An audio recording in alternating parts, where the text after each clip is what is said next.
Okay, I think hopefully we are good to go. So hi everybody, it's Dana Robinson. Welcome to our first webinar for our PD and PJs, the 21st Century Teacher. It is Tracy and I. Unfortunately, Julie may or may not be able to make it with us. She's got some sick child issues, so thoughts go out to her dealing with her poor kiddo that isn't feeling too good. So what we're going to do tonight is I will talk to you about Twitter and give you a quick rundown on Google Classroom. And Tracy will give you some information about an overview for the course. And you'll be able to see us kind of practice some of the things that you'll need to be doing throughout this course. That way you can see how it's done. We did try to enable a Q&A feature for the first time. We haven't done this with other Hangouts.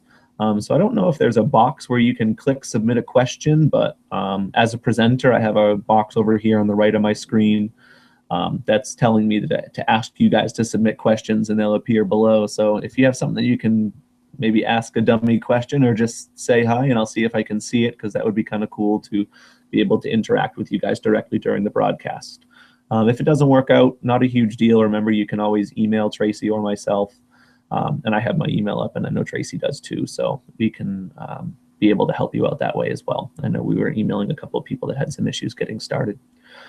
So without further ado, I think we're ready to go. Tracy, are you good? Yeah, sounds great. Hi, everybody.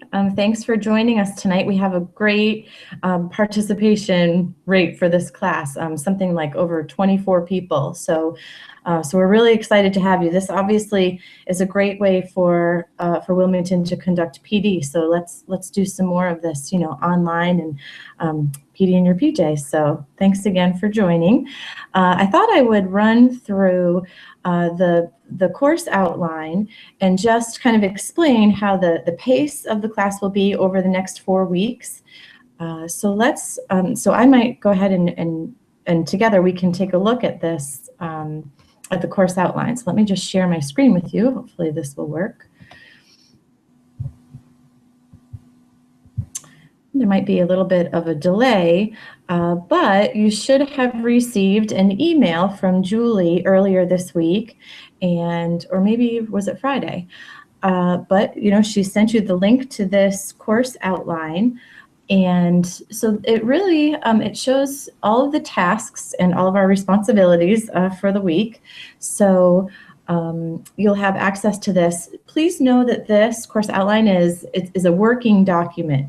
Week 1 is pretty well set for now, but week 2 we might tweak a couple of things in week 2. So you can be sure that on the Monday that the class that week starts, you can be sure that will be the most up-to-date version of this course outline.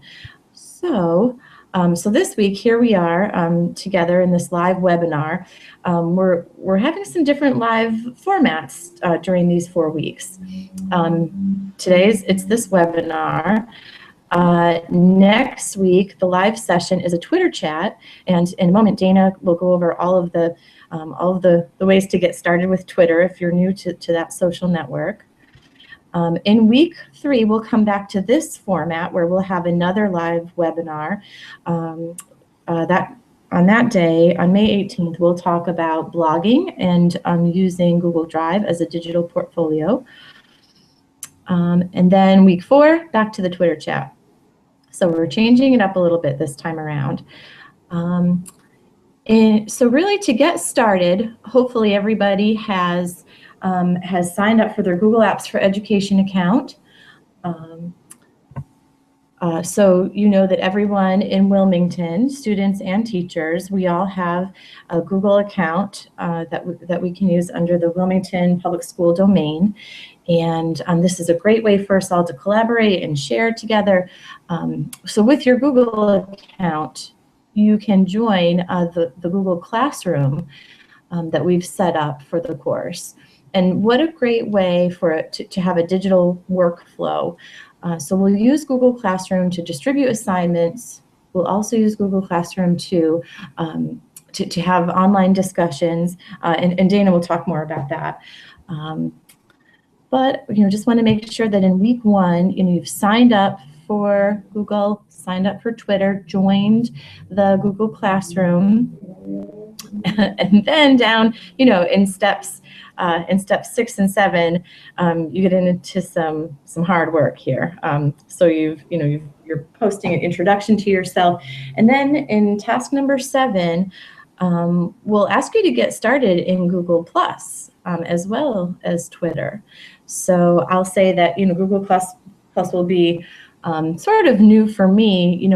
I definitely have circles of people that I'm involved with in Google Plus, but I'll say that I haven't contributed much on Google Plus. So maybe this week is, I have some incentive to do that.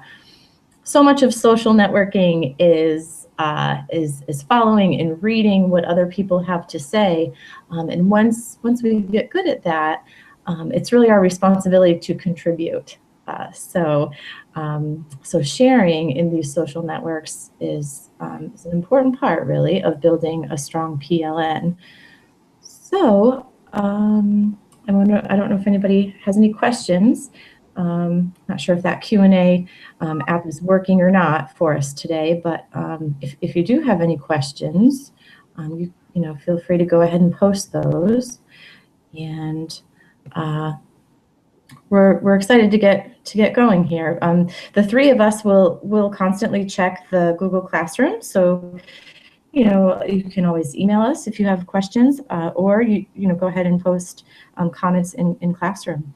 So I find that just conducting the course myself through Google Classroom, it makes me more apt to use that tool with kids too. So maybe you'll have that same experience. So, Dana, do you want to talk a little bit about Twitter? I think now is a good time. Yeah, absolutely. So Twitter, I'm just gonna screen share with you guys so you can read along and kind of check it out as I go. Again, same as last time, I do kind of recycle some of my sites and whatnot, so you may see some things that you've seen before.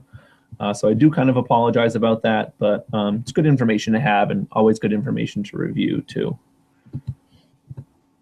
All right. So Twitter, so it's instant idea viewing and sharing. So actually, I just updated a little bit of this. There are now 288 users on average per month on Twitter, and there are about 500 million tweets a day. You can use it on your phone, your tablet, or your personal computer. It's pretty accessible. So when you first sign up and when you first kind of log into your Twitter account, this is your home page, okay? And your home page has 4 main tabs right here that you'll see, and then also your search, your profile, and then your tweet button. So your home button right here, if you're in the middle of a search or if you're looking through your notifications, if you click this home tab, it'll bring you right back here, and you will see your live stream right here, which is going right down the middle of your home page.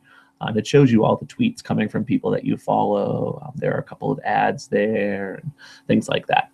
Your notifications button right here, this will let you know if someone's tweeted to you, if someone's favorited one of your tweets, retweeted one of your tweets, or if they've sent you any type of other tweet or anything like that if you were mentioned. The messages tab right here, if you click on that, if someone sends you a direct message that is a private message, no one else will be able to see that message, only you and the sender. So it's kind of like a private conversation.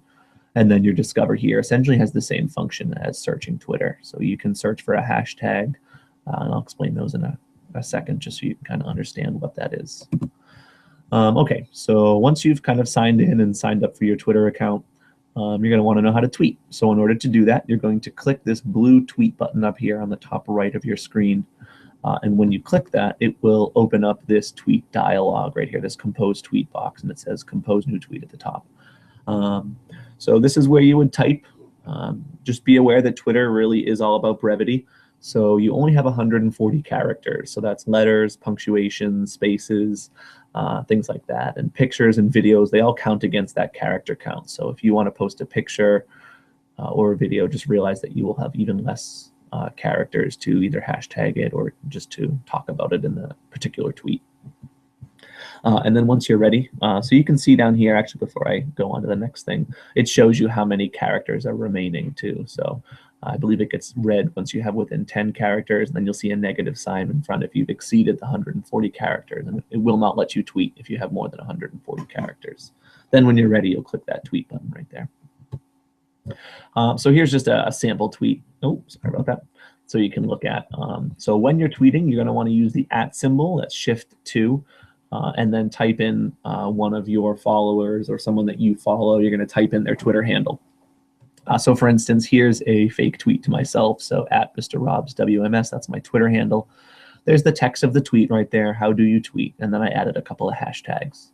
And what hashtags do is they link and associate your tweet with particular content. So if you wanted to see a bunch of tweets about confusion or a bunch of tweets that relate to teachers, you would be able to look up #teacher or just click the hashtag and it will search it for you. Again, if you wanted to add a photo or a video, you would click this button down here. And as I said, right here shows you how many characters you have remaining. So with this tweet right here, I still have 84 characters if I choose to add them. You can always send a shorter one too. You don't have to use all 140 characters. And then when I'm ready, I would just click this tweet button right there and it would go out to the public. So when you're working, when you're looking at your Twitter feed and things like that, you may come across a tweet from someone that you follow. And you have a couple of different options. If you like that picture, you would do what's called favoriting it. So you would click this star down here. So when I clicked the star, it turned gold and the number changed from 9 to 10 because I was the 10th person to favorite this picture. So it's just a picture of our current 8th grade class while we were on the New York City field trip. So Neil Roberts posted this while on the field trip with us. And I saw it later, so I favorited it. And then another thing that you can do is retweet as well. And what retweeting does is it forwards the tweet to all of the people that follow you as well. And again, so when I clicked it, it turned green and the number changed from 4 to 5. You can also reply as well. So here I kind of borrowed a tweet from Stacy Benoit from a while ago. So this was her original tweet right here that technology could be endless. We were in the middle of a Twitter chat.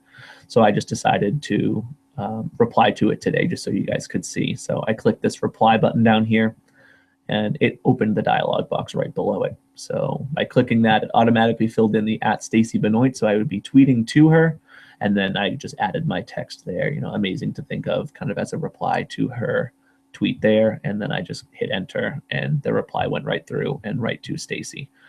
So just a nice, easy way to be able to communicate quickly with people whose tweets that you like and tweets that you see. So the other thing that you really want to do besides looking at tweets is find people to follow. So definitely please follow me, Tracy and Julie, obviously. And then we'll hopefully be able to post some type of spreadsheet or something, or in the comment sections, I saw some people putting their Twitter handles. So you're going to want to make sure that you follow your classmates so that you can see their tweets, and then they'll follow you back as well so they can see your tweets while we're in the middle of one of our live Twitter chats. So here I just searched for Tracy Jansen, and then when I wanted to follow her, I clicked this follow button right here. And you'll know that that works because that button changed from a follow button to an unfollow button. So if at some point in the future I decided I no longer wanted to follow Tracy, I could just click the follow button and it would unfollow her. And again, so on my main feed, I would be able to see all of Tracy's tweets.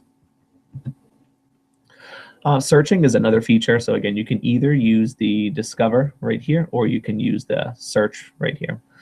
So you can search hashtags to see other people's tweets about a particular topic. So I used #WalkingDead just to find some tweets that relate to The Walking Dead.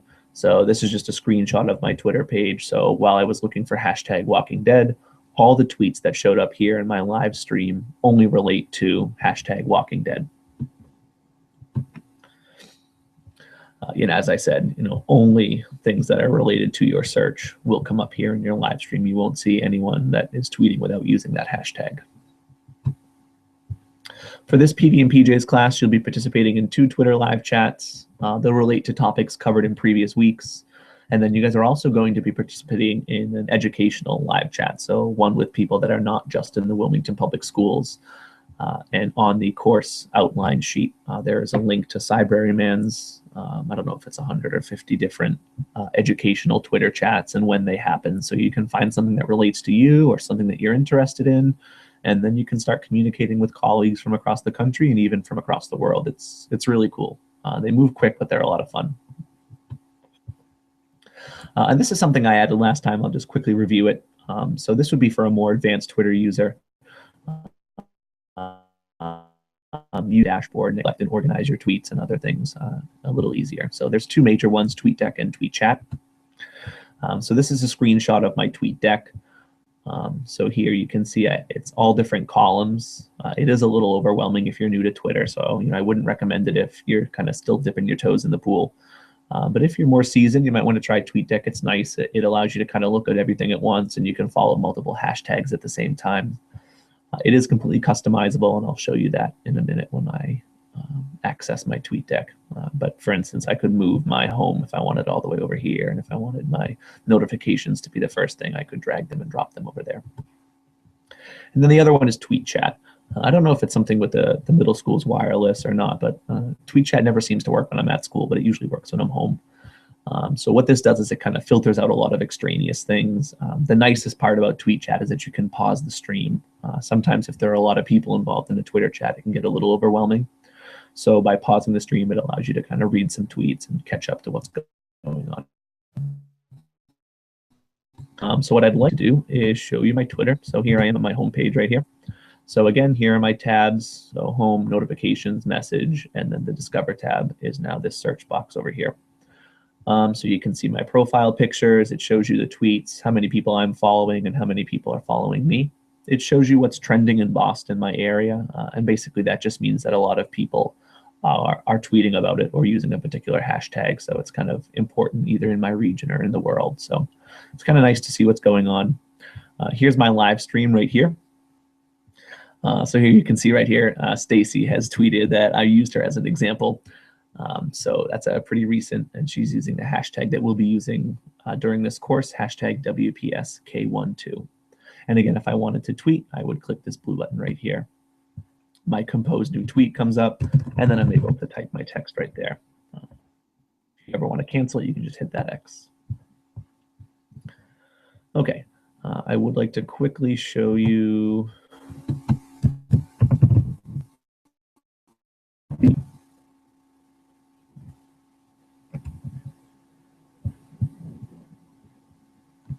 so you will have to sign in to your Twitter. So I'm just going to put in my handle right here.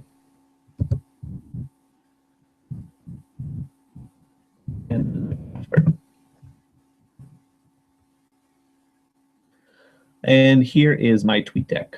So as I said, it is completely customizable. So if I wanted my notifications to be moved, I would simply drag it and move it over like that. So if I wanted the home to go all the way at the end, I can move that, and you'll see that notifications, activity, and other things like that will kind of show up in a different order.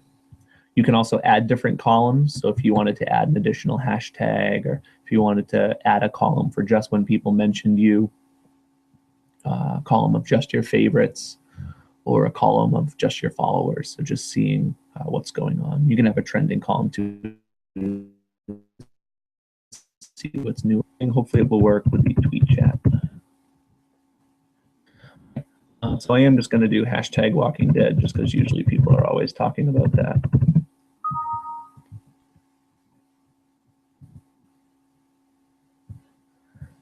So you just need to authorize the app.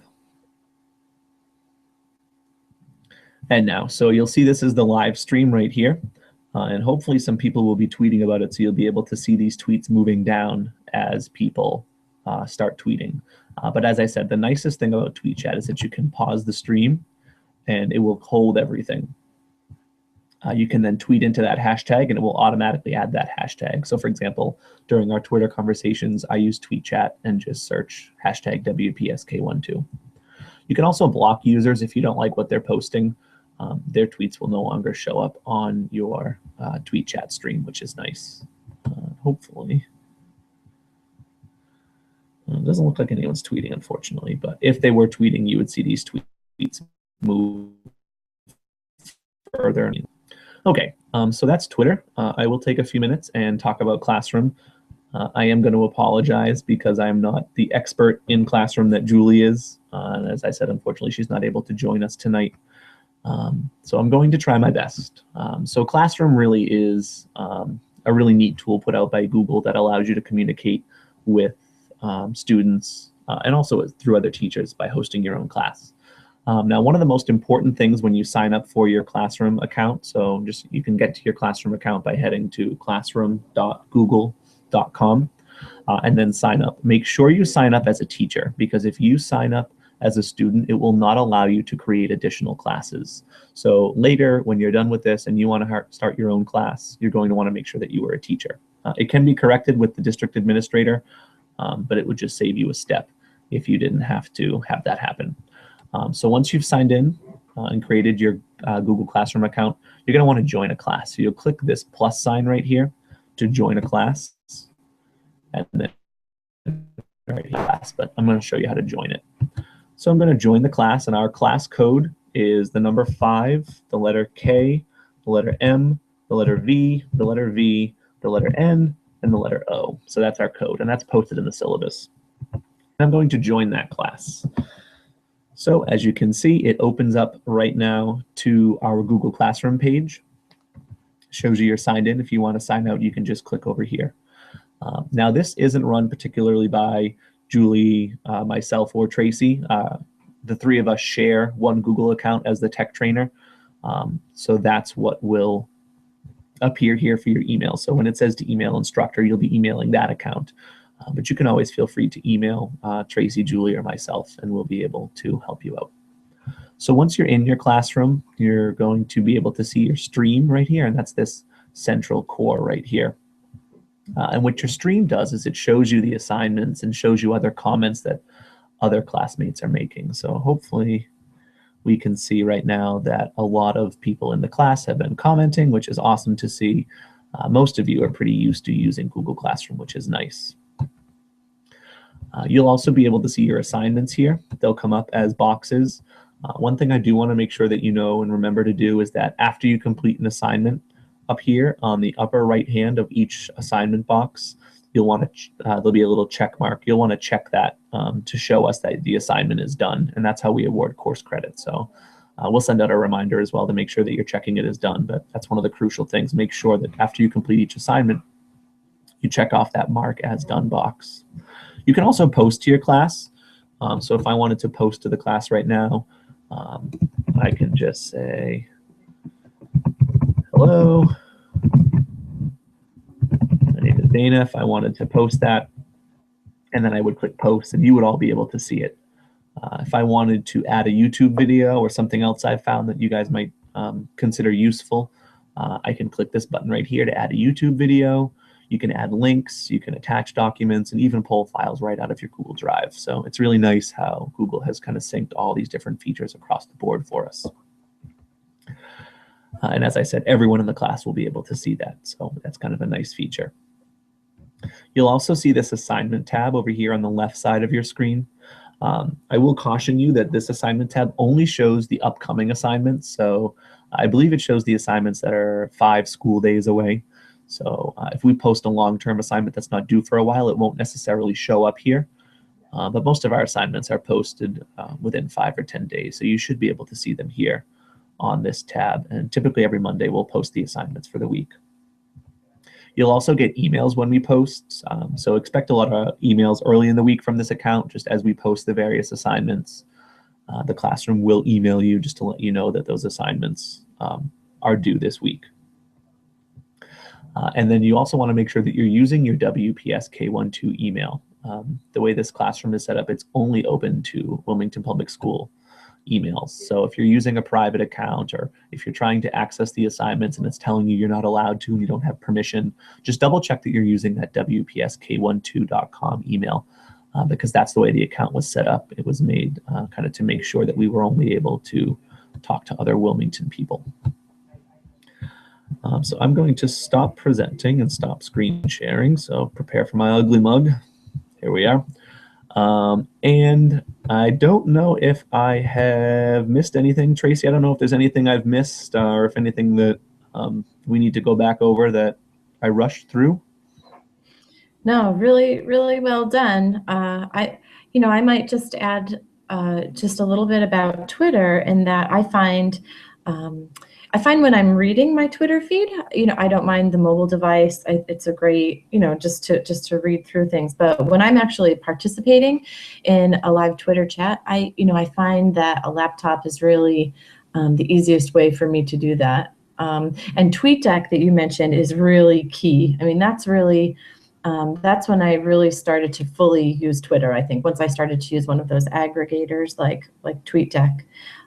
So that was a really, really important piece to that. The live Twitter chats they're my favorite way to use Twitter.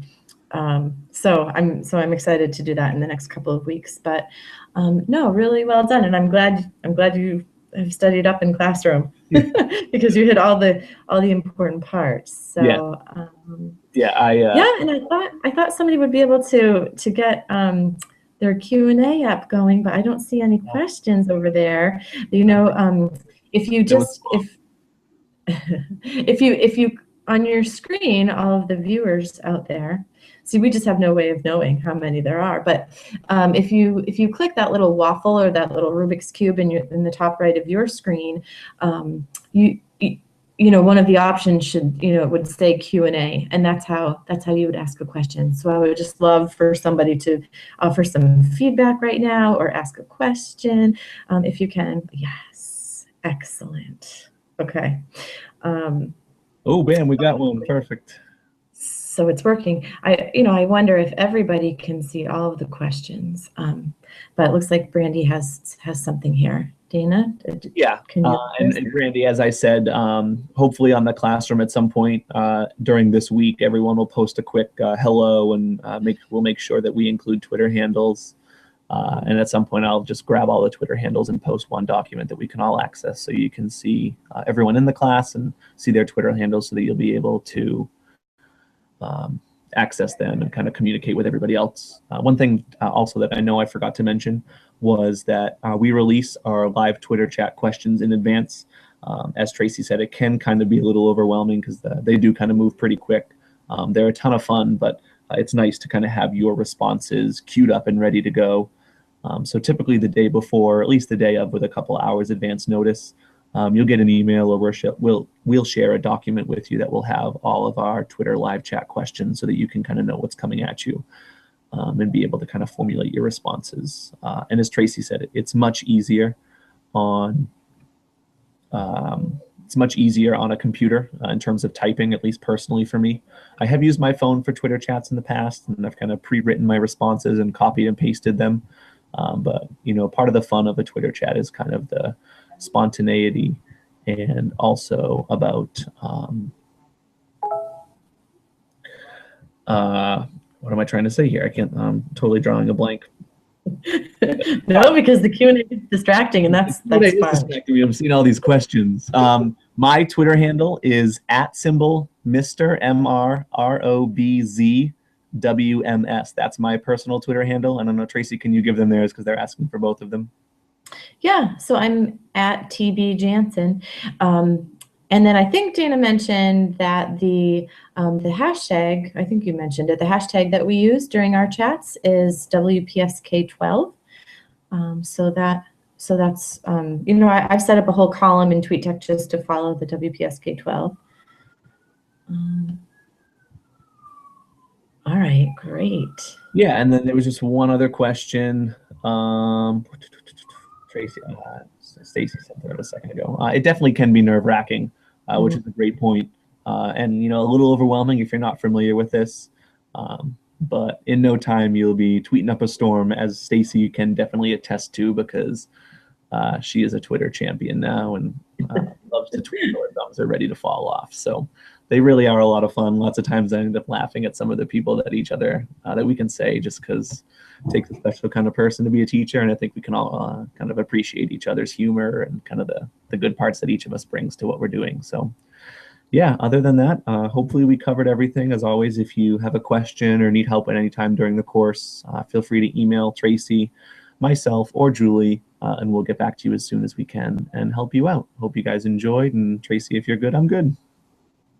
Thanks, everybody. Good night. Have a good night, everybody.